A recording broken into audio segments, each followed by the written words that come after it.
I don't want to stand right in front of Holly. Yeah, yeah. Where you are is pretty good. Okay, great. Hello, and welcome to the Holistic Healthcare Self-Care class program.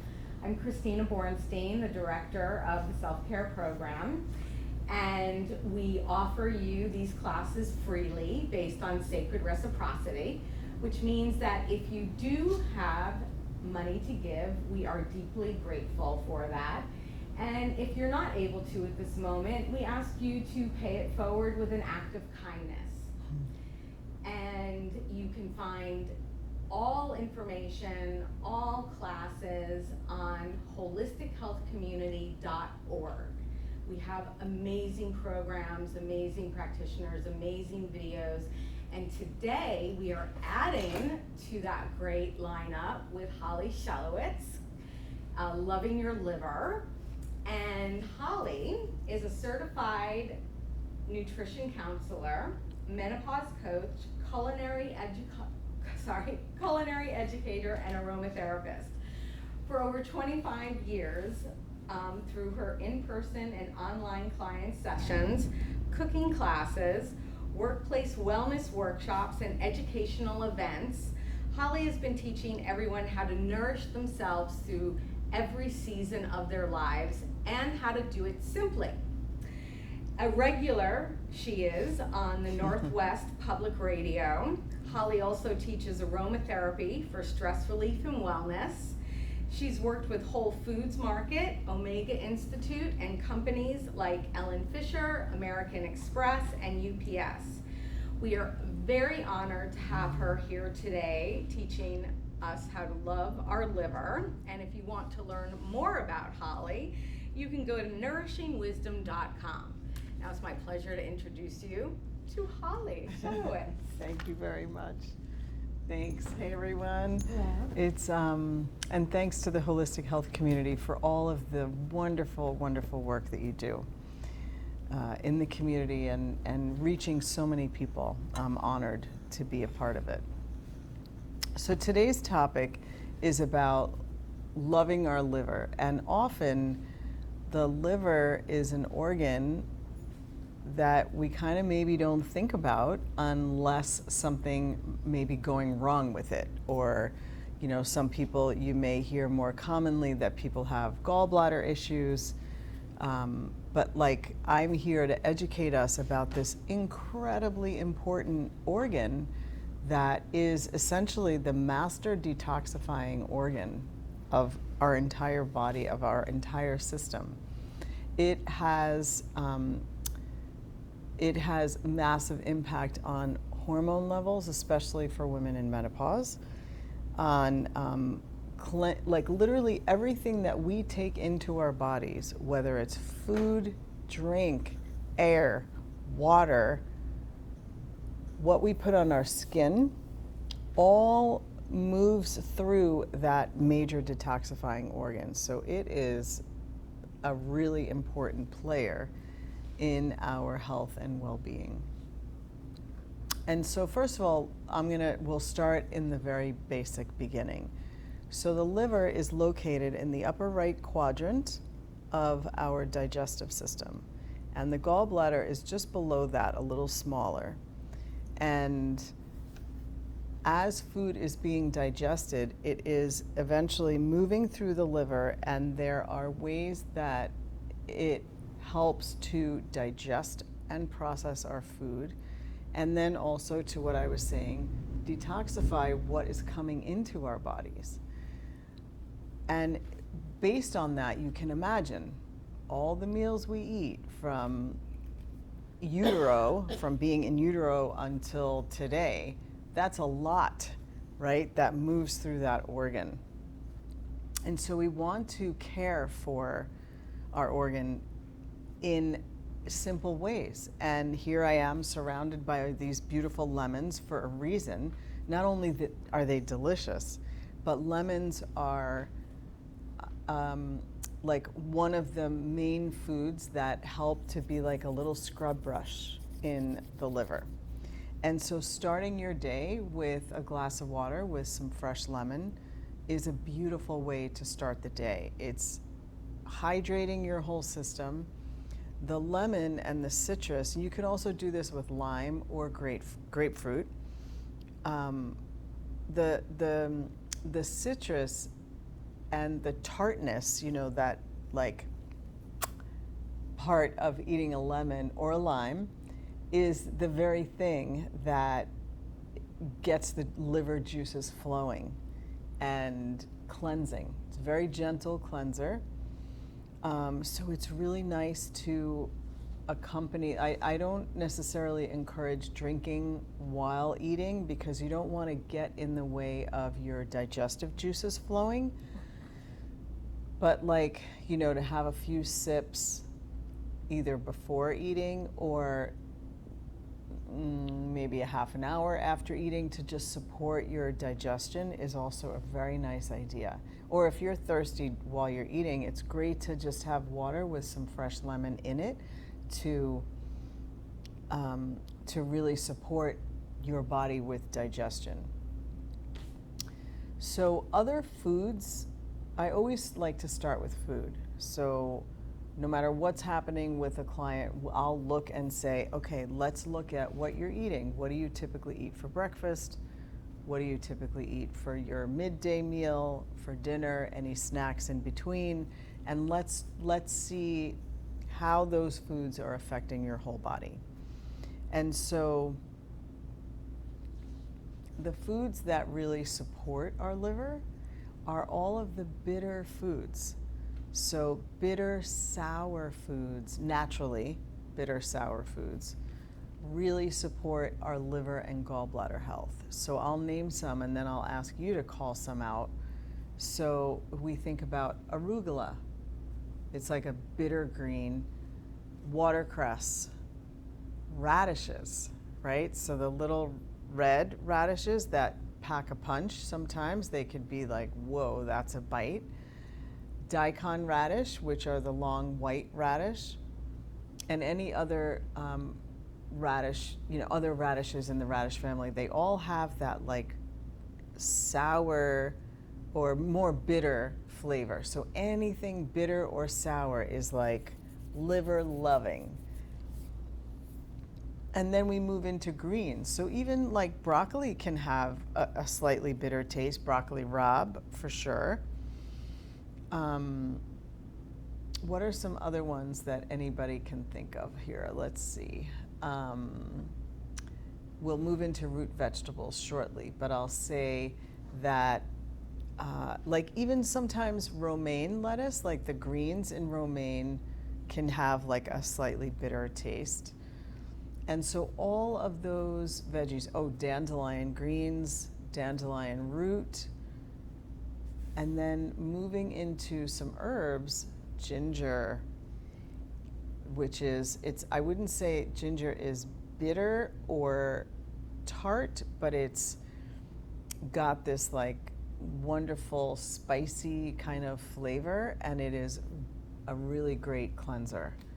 And liver loving, and then it adds great flavor. So let's say you're sauteing some greens of whatever vegetables you like, a little olive oil, a little garlic or onion, and then you can grate. The ginger is quite potent, so I like to grate it in a zester, or I like to actually use a cheese grater when I'm using ginger and just kind of get that into your food. It adds such great flavor.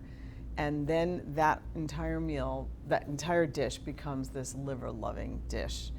It's also, as it turns out, all of these foods are also really immune supportive. And so when you're eating all of those foods on a regular basis, incorporating them when you can, and instead of drinking plain water, that you're adding some lemon or lime or grapefruit to it, really kind of elevates the hydration. It happens that lemons also have a good amount of vitamin C, and so in the morning when you're squeezing some fresh lemon into your water, you're not only hydrating and awakening and waking up your digestive system, but you're also giving yourself some vitamin C, which is always, a really wonderful immune support. So other things that the liver can, yeah. I have a question. Does lemon juice, like organic lemon juice, is that the same as squeezing a fresh lemon? Will I get the benefits from that? That's a good question. I think you'll definitely get that liver-loving kind of tart experience of getting your juices flowing. And usually if you're buying, if you're using bottled lemon juice, it's been pasteurized, so it's been heated in order to stay fresh. If it's not like freshly squeezed lemon juice that is refrigerated, it's usually, it would have to be pasteurized in order to preserve it. And so the heating will destroy the enzymes and vitamins, but you would still get that tart taste. So I would just check the ingredients, because usually when you're buying lemon juice on the shelf in the supermarket, it has to be chemicals in there or preservatives in order to keep it fresh. So I would steer towards fresh whenever possible. That one will still give you the flavor, and it may give you a little liver loving action. Yeah. Other foods, garlic and everything in the allium family, nice and cleansing. So anytime that you can add some garlic, onions, shallots, spring onions, now, you know, scallions, everything is in season here in the summer right now.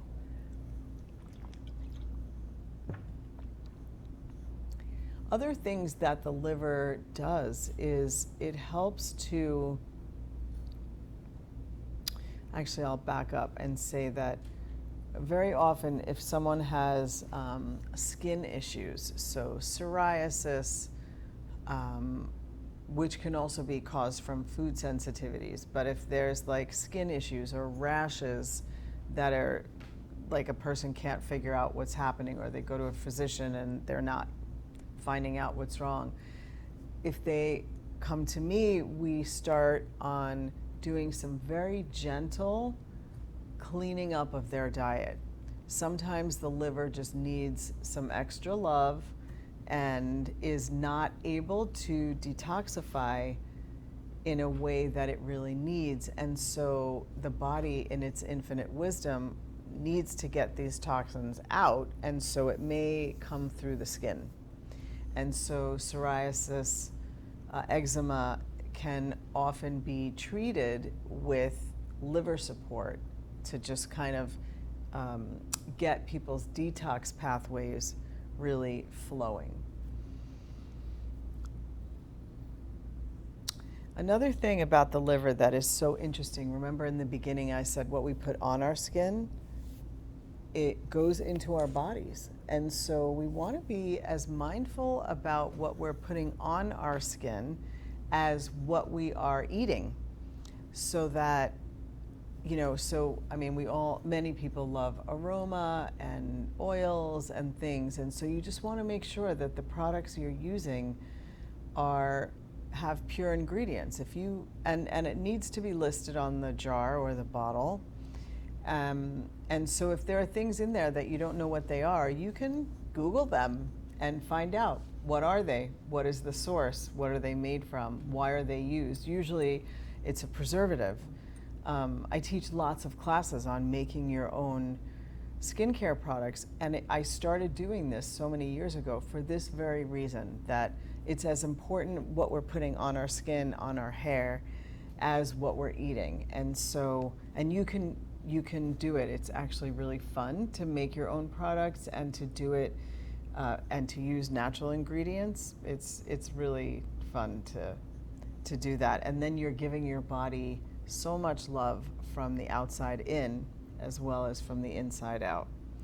Anything that we can do to support our liver in doing its job is really, really helpful.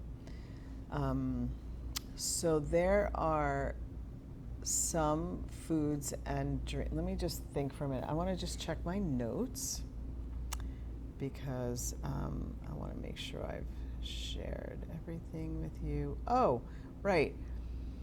Mushrooms are really great for the liver.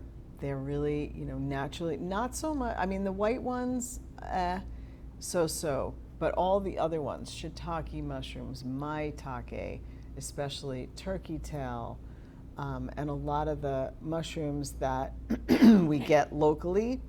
Adams has an amazing selection. The High Falls Food Co-op has a great selection, and they're often locally foraged, which is just the best. And then learning if mushrooms intrigue you, and they are up now because we've had so much moisture and rain and now heat. It's really interesting to work with someone who forages mushrooms so that you can learn and receive the benefits of this wonderful food. So let's see so root vegetables are another source of liver loving support. So the innocent carrot, I'm not so much of a fan of juicing. I just feel like it's healthier for us in certain circumstances to get the whole food in there. And so, juicing green vegetables is really powerfully cleansing. But when we're talking about root vegetables, so carrots, even like onions,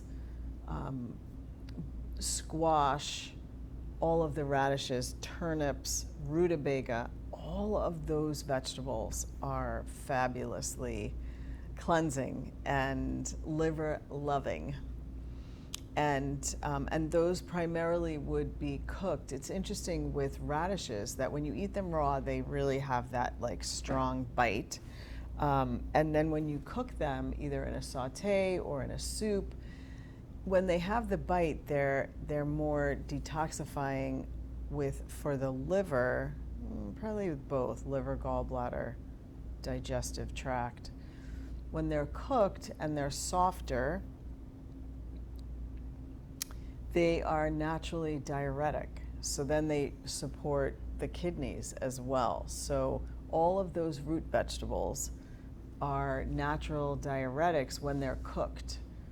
So all the radishes, turnips. So if you are someone who, or if you know somebody who tends to swell or hold water, then those root vegetables cooked, and you could just include them in soup. I wouldn't maybe not do it today, but but even like making a lentil soup, even if it's summer, and then that's a great way to get root vegetables in because it just really absorbs the flavors of the soup. That's a great way to get some mushrooms in there. Is soups, sautés, and you'll notice that like you're going to the bathroom a lot more, which is great. That's actually what we want. We want easy flowing elimination from all channels. So let's see, other root vegetables. Oh, right, okay. Burdock root. So burdock is an herb that actually, it's a wild food. It grows all over the Hudson Valley. And if you're not harvesting it yourself with an herbalist, or if you're a skilled, because they tend to go quite deep in the earth, which is why we also love it. It seems that a lot of, maybe all, many root vegetables, maybe all, are super liver loving. Burdock root is, and cooking it, so you could harvest it or you can purchase it. It is available for sale in different markets up here. And that is an amazingly wonderful liver-loving herb and food. In Japanese cuisine, there's a dish called tataki gobo, which is cooked burdock root with, I think it's like a sesame sauce, and it's delicious. And so it has a very earthy taste. I personally love sauteing it with carrots and onions. And you can use a little soy sauce, and you can saute it and then add a little water, cover it, and let the carrots and burdock get really soft. You can finish it with some sesame seeds and then a little more soy sauce if you want, and it's really delicious. It has a natural sweetness because I think a lot of root vegetables gather their sweetness from the earth, and then when we eat them, we're bringing that grounding earth energy into our bodies as well as that cleansing property for our liver. So burdock is a real winner. Milk thistle is another herb that actually grows wild around here, but you want to really make sure you know it because there are some lookalikes. You can also purchase it and we have many amazing herbalists in our community who make these medicines.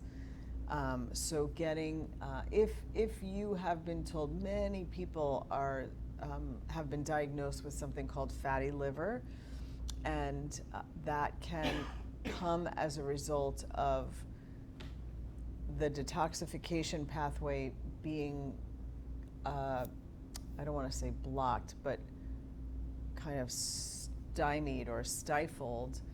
And we'll get into what foods can do that, what foods block the pathway. So right now I love starting with what foods can we eat to keep our body flowing. And let me tell you, pooping every day, so important. Peeing throughout the day, so important. When it's super hot out, we also need to hydrate even more.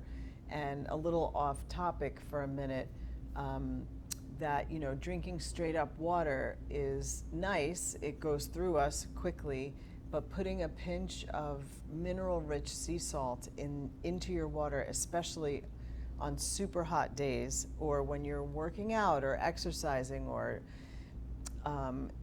doing things that are strenuous, you want to use, there's a brand called Redmond's, and it's a mineral rich sea salt. You can get it Mother Earth's or you can buy it online.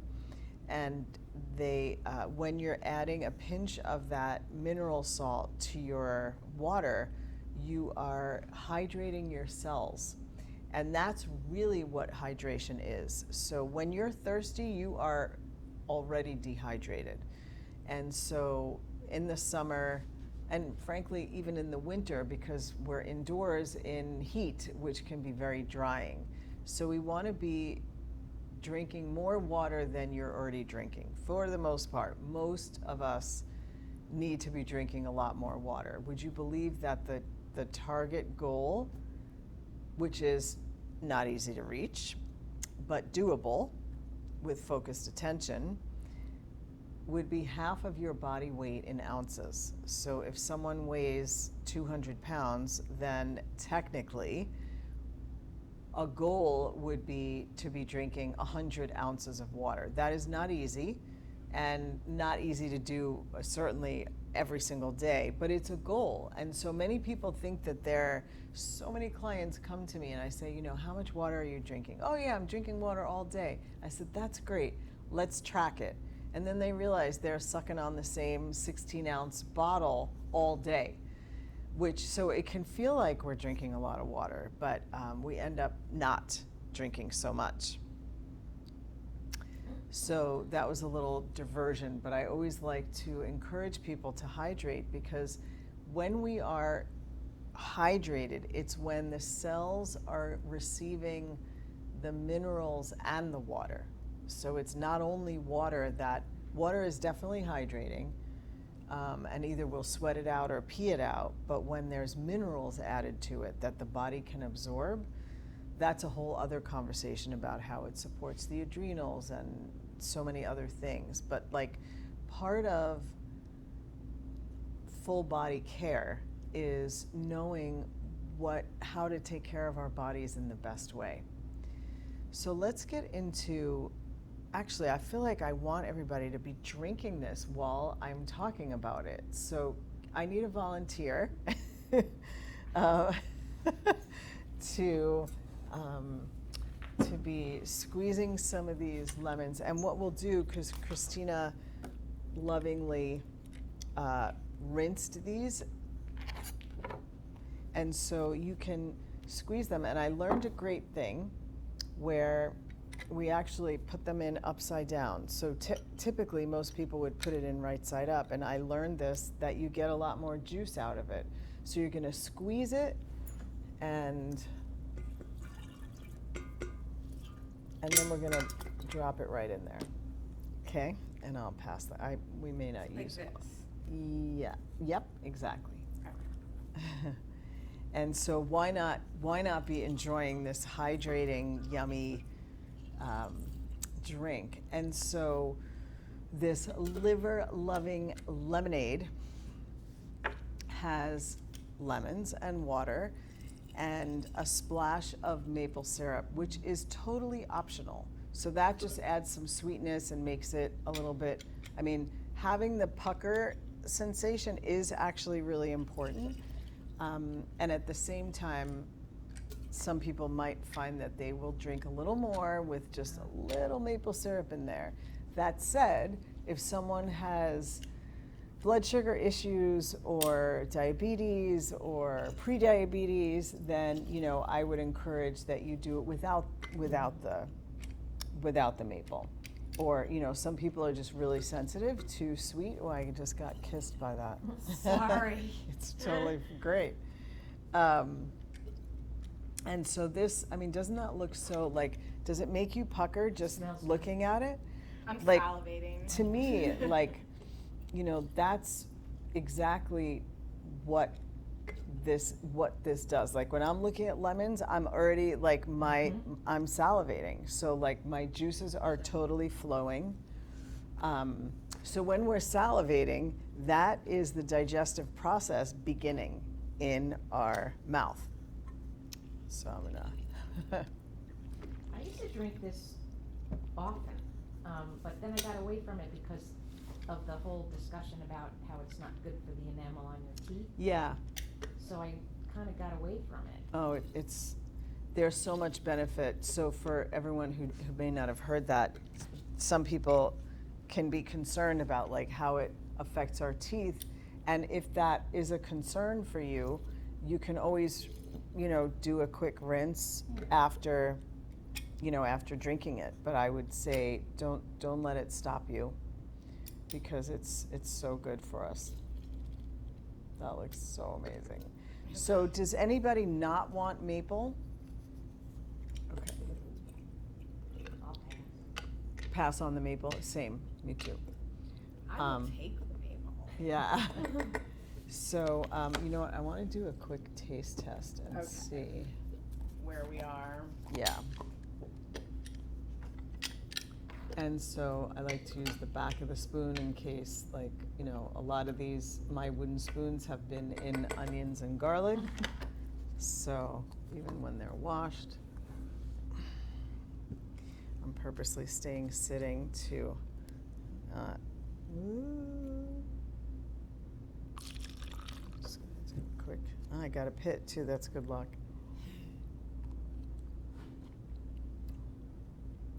That's tart. All right, I'm gonna pour some out. If nobody wants maple, I can skip the maple. No, I want I maple. no, yeah, Okay. yeah. I've never had maple in it. I put fruit, but not maple. Oh, that's nice. What fruit do you put in yours?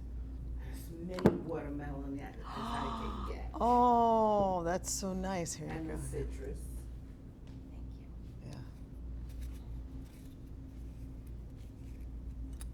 Thank you.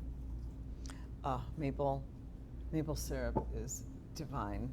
So this is totally by taste, and you can tell I'm not measuring anything. I didn't even count how many are in there. You want it to be super lemony, and I would say, if you're drinking this in the morning, see if you can do it without the maple in the morning. And it doesn't have to be you could take for your morning brew. It can be 16 ounces of water with a half a lemon or even a quarter of a lemon. Does it need to be, does hot or cold make a difference? No, I would say normally super cold water, a lot of people like ice, which can be really kind of shocking to the kidneys. But we happen to be having record-breaking heat right now, so cooler water, I mean, this is going to be a lot more appealing than. Can you taste this and tell me if there's enough maple in there? Like, we want it to taste sweet, but not overly. Years ago, I couldn't drink anything that was warm. Water, anything.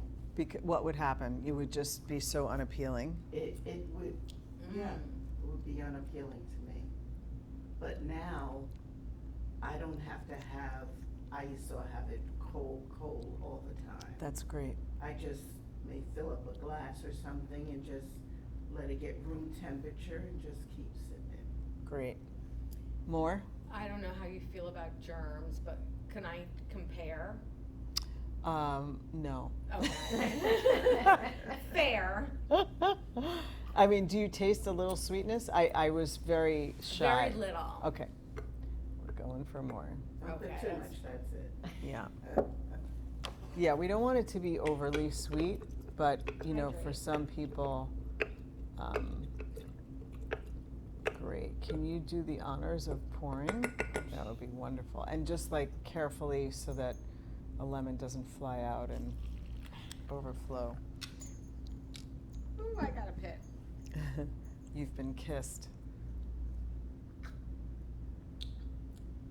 And I'll also, Perfection. It's a little bit sweet, but still. okay, I'll also leave this if anybody wants to add more. Would you pour for all? Thank you. Okay, so what I else? don't want maple. Yeah, totally. Hydrate and sweeten. Okay, so other things that, so let's talk a little bit about things that can inhibit the liver from really doing its job. And the other thing that feels important to say is that the liver and gallbladder really help to process fats in the body. And so when someone is eating a high protein diet, which depending on what's happening in your life, so many of us are eating a high protein or a high fat diet. You want to really support the liver and support your digestion with eating some fermented foods. So that's another thing. So fermented foods like kimchi, pickles that are refrigerated, not on the shelf and pasteurized. So like lacto-fermented, it's called. And it really is an acquired taste for many Americans that it's really, you know, in other cultures, there's always a fermented food that is served with your meal. So if you think back to hamburgers and pickles, the pickles help to digest that heavy meat. Ketchup at one time was a fermented food that helps with digestion of the meat. Hot dogs, sauerkraut, and mustard. So sauerkraut, when properly made and not like pasteurized on the shelf, but when you buy it in the supermarket and it's refrigerated with no vinegar in it, that's considered a lacto-fermented food, and that is a liver-loving condiment. And for many, I know I saw some faces here like, there's, it's an acquired taste for sour. And that sour taste is incredibly important for digestive health and for liver gallbladder health.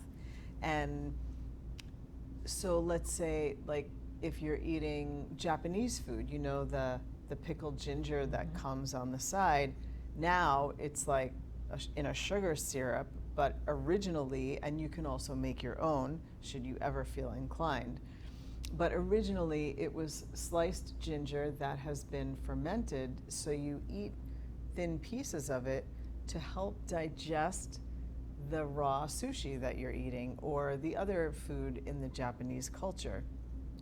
In Korean food, there's kimchi, which is a whole bunch of fabulous Delicious. vegetables with with also some spice, right? There's hot peppers and heat in there.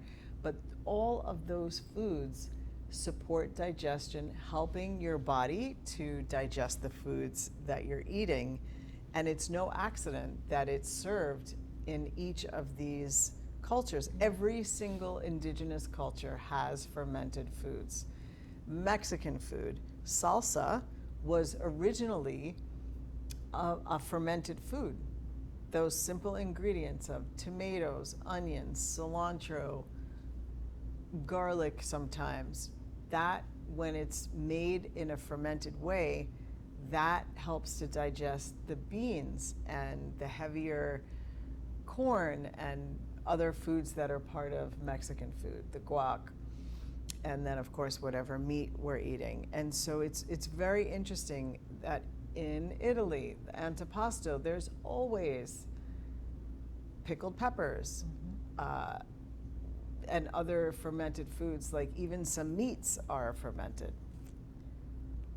And in that fermentation process, enzymes are created that help to digest our food. And so in America, unless you're eating somewhere where one of those cultures is involved, for the most part, oh, of course, Indian food, all of those condiments that are on the table, some of them, most of them are not lacto-fermented, which means they're raw, but all of those spices and chutneys and things, they are made with ingredients that are made to digest, help to digest our food.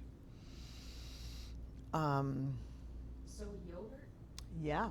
that's, And especially the hard to find ones that are tart, which many people are not accustomed to, so they don't like it. So then brands like the common brands, Dannon and whatever, they're adding plenty of sugar and fruit to, and then they're not really fermenting it very long so that it doesn't get sour. But there are some, and you can also make your own yogurt, which is actually a very satisfying, fun process. But there are some, if you're not venturing there are some brands that, Freevon, I think, is one brand, but there are some other ones that really have a naturally tart flavor. You can always add your own sweetener if you wanted, or your own fruit, or your own maple, or your own stevia.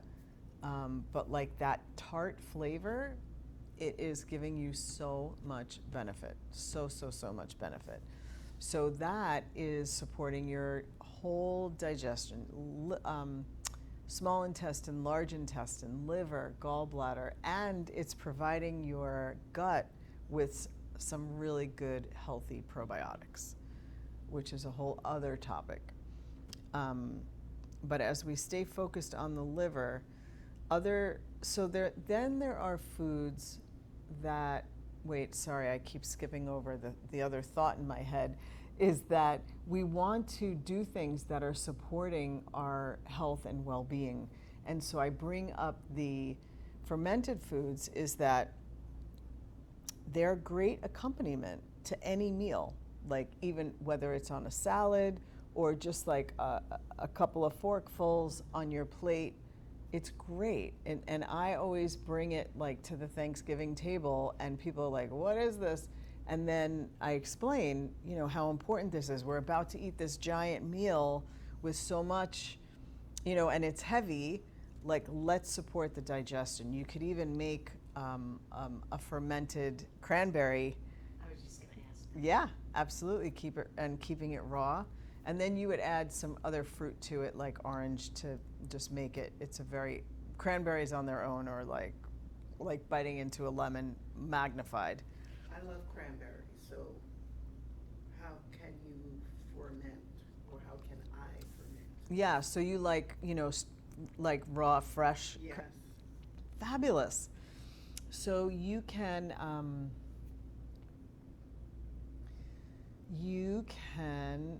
so if you want to ferment them raw, you can either chop them or put them in a food processor or a blender with just a few pinches of salt, believe it or not. And then I would add maybe some apple or orange to it to add a little bit of sweetness. You could grate some ginger in there.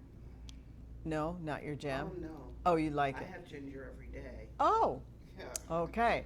So, and then you would put it in a jar and keep the top on loosely, or you can put some cheesecloth over the jar and keep it out on your counter for a day or two. If you're putting fruit in there, like the orange, you would only, in this weather, I would only keep it out for the day. In fact, if your kitchen is warm, wait until it's a little cooler, and then basically that will be your condiment. And then there you go.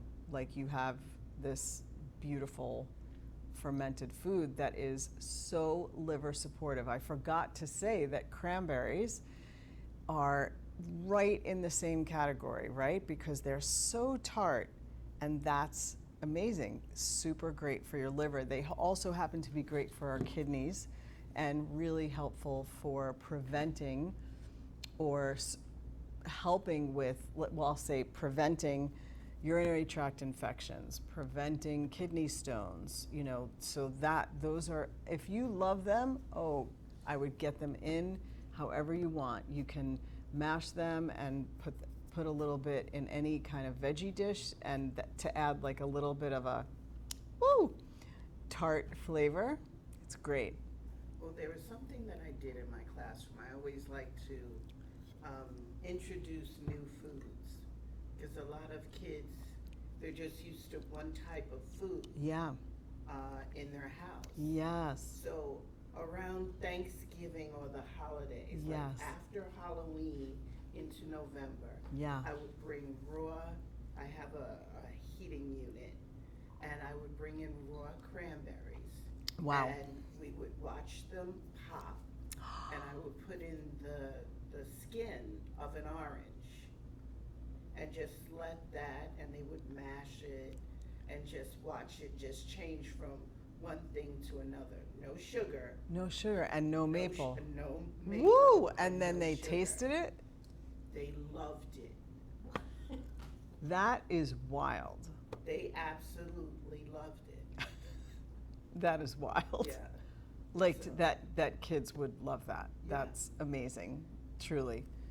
I had to coax them a little bit. Mm. Threaten them. But That's awesome. Wow. So let's talk a bit about foods that can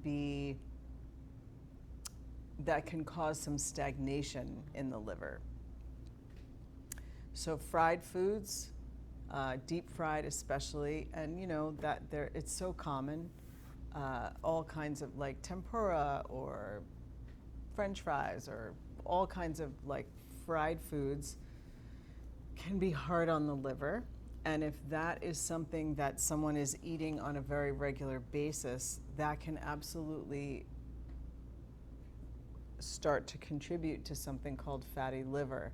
And what also happens is that the liver helps to process glucose in the body. And so when someone is eating a lot of sugar, processed foods, things like that, the liver has a really difficult time digesting. And so the fats, instead of being eliminated, they adhere to the liver, which is part of what fatty liver is. Excuse me. And so, listen, nobody eats in a perfect way. Fried foods can taste really delicious.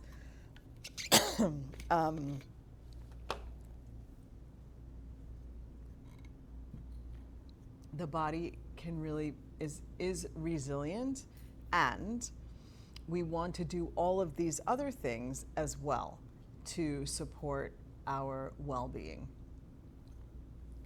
So I had a client who had a really difficult time like a real attachment to sugar and heavy desserts, and and it's not unusual. It's not unusual to experience that. And so what can happen is the insulin levels keep going up and the body starts producing more fat, and it can't process all the glucose. So often when someone has been diagnosed with prediabetes or diabetes, we want to also really support their liver with all of these foods that we're talking about, so that the fatty liver doesn't happen. Another thing that alcohol, and depending on how someone's body processes alcohol, can really be a contributing factor in fatty liver or liver issues in general, because the alcohol really works the liver. It really works it. So a lot of people who have had alcoholism and struggle with that can get cirrhosis of the liver, which is like the liver just really can't do its job, and it can be death defying, absolutely. So it's a really important organ. I know somebody who actually had a liver transplant, which is outrageously wild to imagine. But she had liver cancer, didn't drink. It was just one of those really unfortunate things.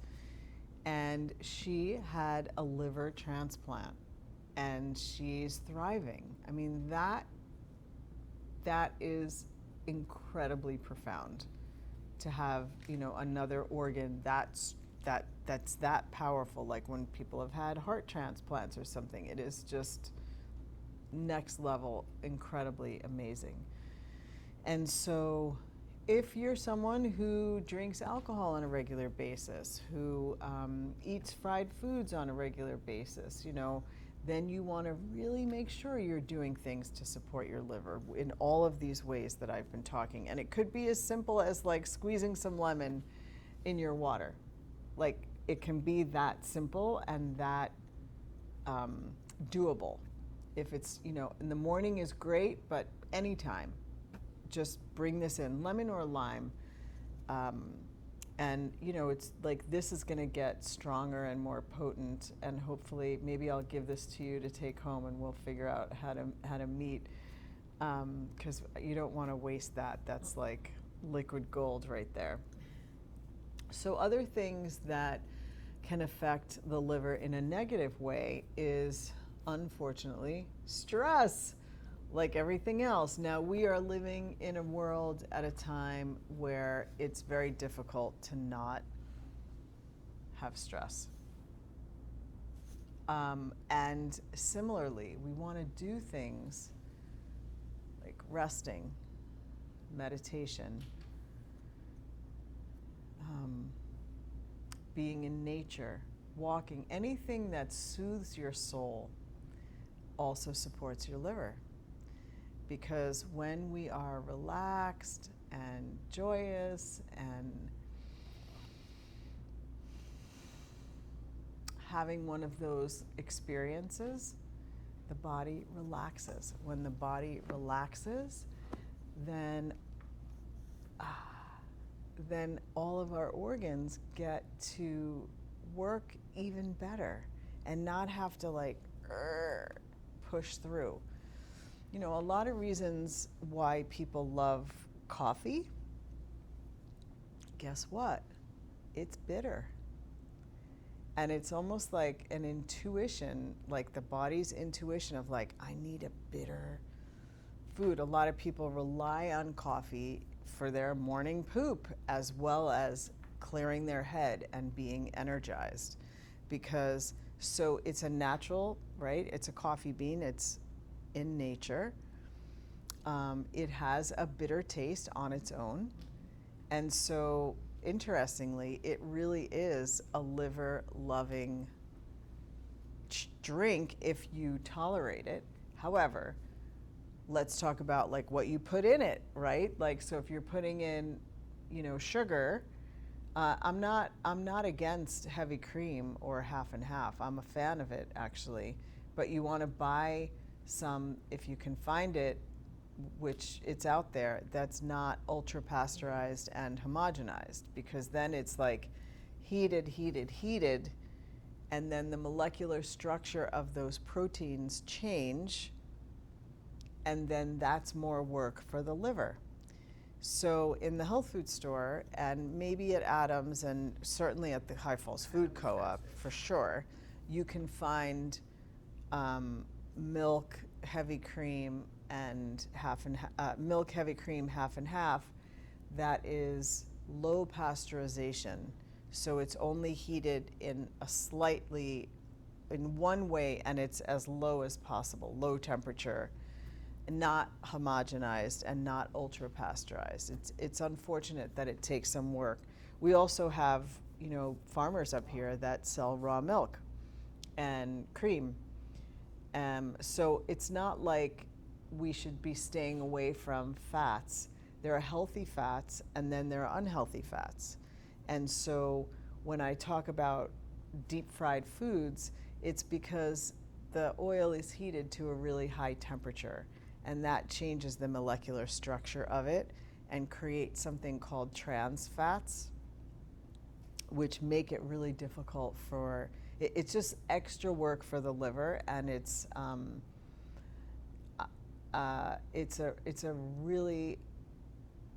hard food to digest, and it is not healthy for us. So that should be ideally kind of an every now and then kind of food. And then see how you can support your digestion in all the ways that we're talking about. Before we end, I want to say something about a fascinating thing about our liver and menopause. And so, there it is, yeah. So the liver actually helps to filter out excess estrogen. And so when a woman is in perimenopause, moving into menopause, with all of those physical, emotional changes, body temperature, all the things, the liver actually has an effect on, like, if the liver is challenged and we're not doing all the things like that I've been naming, and then maybe, most people are eating a very heavy diet, and they don't many people don't pay attention. Am I pooping every day? That is so key. If you're not pooping every day, then you want to make some changes in your diet and lifestyle to get those pipes moving. We don't want that stagnation staying in the body. And so what can happen for women is our microbiome changes in menopause, and so digestion changes, bloating happens, constipation happens, and so in that state, the liver isn't able to process and remove the excess estrogen, and so it's floating around in the body, and guess what causes hot flashes? So we want to really, contributes to hot flashes and really has an impact in that. It's also like our thyroid, the liver changes some thyroid hormones, and if it's unable to do that, then it's very common for women in particular to have Hashimoto's or low or high thyroid, because the liver isn't able to do its job. And so, can you believe it? There are so many things that the liver does and that we really want to support. And it's so easy to not know this, unless you come to a class like this or do your research. As I was preparing for this class, it's one of my favorite classes to teach, and I do have a lot of favorites, but I'll say that this is so far-reaching that it affects us in every season of our lives, and there's some beautifully simple ways that we can support our liver. And so as we close, I want to encourage you to have lemons as part of your shopping list. And look at how easy it was, with or without maple. Add in some fermented foods, add in some of that tart yogurt, bring in some of those more like bitter foods. So even like making a salad, that you maybe add in a little bit of chopped dandelion or watercress or something, or arugula, that's going to add a little bit of a tart, bitter flavor. You can always put like berries in a salad if you're using some more like tart or bitter greens, and it's really just a wonderful way to support our wonderful liver and digestion. Does anybody have any questions before we close? No, but thank you for doing this. You're welcome. You're welcome. I'm hoping that there are some new things that you'll be taking home and some surprises of things that you may not have realized. Does anybody want to volunteer and say like one thing you're going to put in place upon your departure? Well, I already drink a lot of lemon. I need to get fermented foods. Great. You can do it. You can do it. Yeah, fantastic. You have just verified things that I have been doing with my daughter pushing me and changing the way that I eat and cook. It's been a few years now. The things that everything that you said, I do already. And it's funny because I listen to my body. If my body says, which I do about every 2 weeks or maybe once a month, I'll have my tempura, which I love. Yep. But then right after, I have to have lemon water. That's excellent. And Excellent. that's something, it just comes to me. You have to listen to It's your body's intuition. Yeah. You really so do. good. But the cranberries, oh yeah. That's great. Wonderful. You know what's interesting, in a traditional Japanese restaurant, the tempura dipping sauce has grated daikon in it for the very reason that we're talking about. It's an indigenous wisdom of including those liver-loving foods to help digest that heavier, deep-fried food. Yeah, They knew what they were doing. yeah. Every indigenous culture. Right. Yeah. I also feel like I eat pretty well. I was curious about what you had to say tonight because I've noticed that I'm starting to have like arthritic things going on, especially my hands. That's where I notice it the most.